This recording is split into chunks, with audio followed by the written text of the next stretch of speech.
Hey there, this is K4A, Knowledge for All educational videos and tutorials. In this video today we are going to learn how to use Autodesk SketchBook tool, which is called Flood Fill. So this is the tool which we are going to learn, the bucket or fill, how it's called in some other softwares. We are starting blank in Scratch with some default canvas which we can zoom in and out to see it better. We can draw on it, undo it. We have two layers, one for background which can be turned on and off and color changed, and one layer 1, which we draw on. Okay, so as I just said, this flood fill tool is used to color your drawings and paintings fast and efficient, and it's also very well known from other softwares, graphic art softwares, and in some of those it's called just fill or bucket tool. You can use it in a couple of different ways which we are going to show today. So the first example could be painting the whole background, the whole layer once instantly, once by click.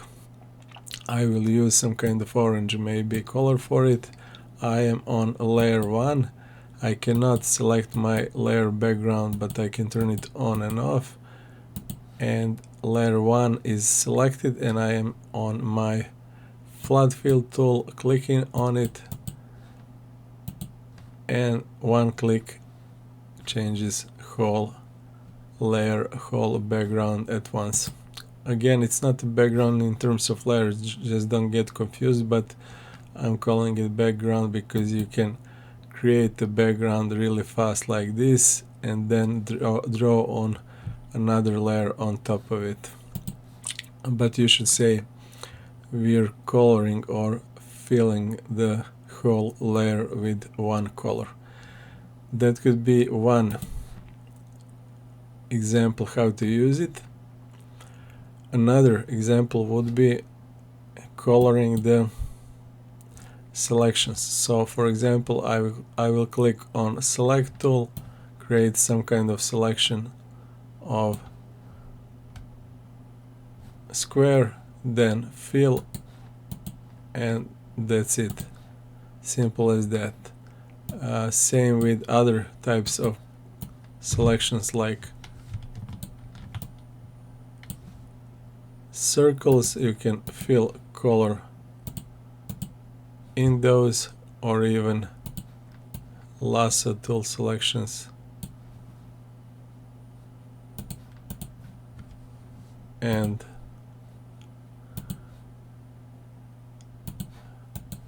polyline selections too. So is this practical and will you use it? I'm not sure, but it's good to know that sometimes you can do it, and maybe it will be useful for some kind of later more complex drawings and paintings where you,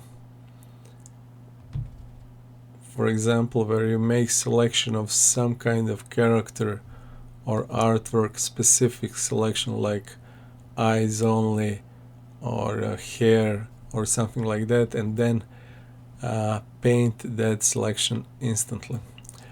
Okay, so this was example how to paint or color fill selections. The first one was on complete layer, and let me make a new layer, and the third example would be coloring our drawings, the things which we draw on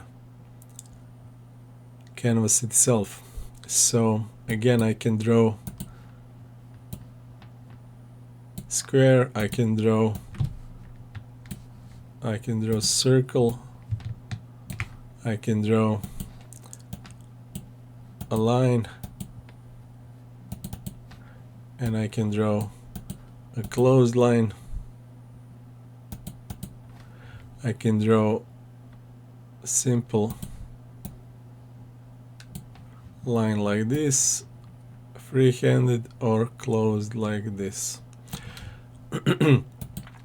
So we have a couple of shapes here, but the problem with those are it's that they are not colored. So again, same with as we did with selections, the same rules apply here.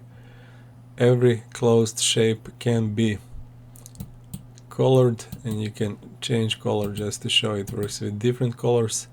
So square is closed shape, click on it.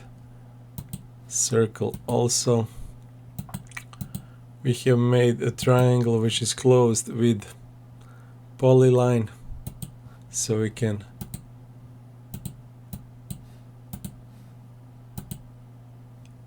color that one. We have made some kind of potato-like shape here down at the bottom with our freehand drawing tools, and we can color that one too. But the problem will be here with this guy here. Why? Because as you can see here, this is not closed line. This line has opening. It's not closed. Here is the opening. You can enter it here.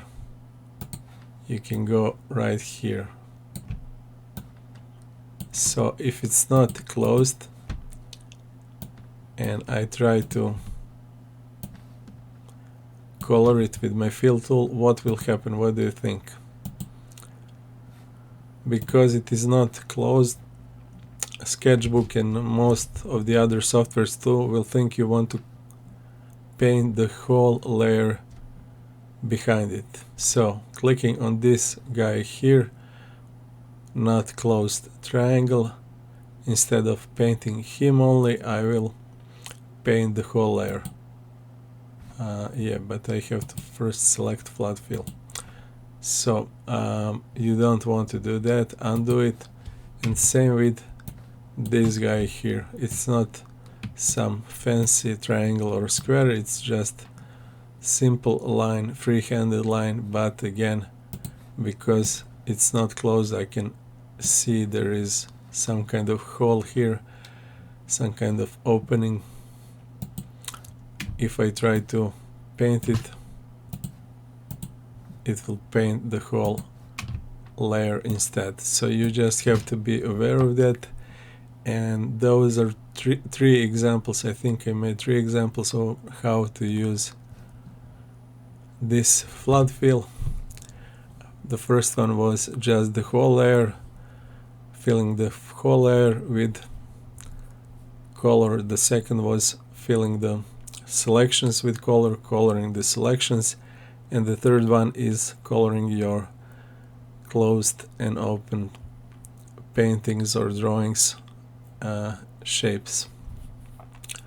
This tool is a little bit complex, but I'm not going to explain all of it in this video. We can change the type of the color in linear fill, radial fill, tolerance on how big is the opening of the shape which we want to color, sampling the layers, and so on. So I think it's better to stop here. This is the basics of it, and it will help you a lot on the start, and later we will see other of those options here. So for the start, just go with the solid fill. I think it will be good enough for you. That's it for this video. Thanks for watching. See you in next one. Bye for now.